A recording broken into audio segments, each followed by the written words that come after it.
dito ako sa sa window, nagantay ng newspaper na asawa ko, at makita mo rin yung mga yung squirrel, naglalaro sila. May din doon, isa pa. Yan. Marami talagang squirrel dito sa amin. Garbage day ngayon, kaya may dyan.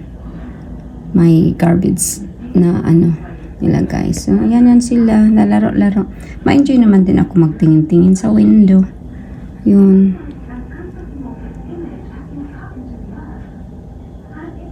Good morning sa lahat. Ingat po kayo. Tingin-tingin lang. Tapos ito siya, itong tree, usually pag yung fall, malaglag na yung mga dahon.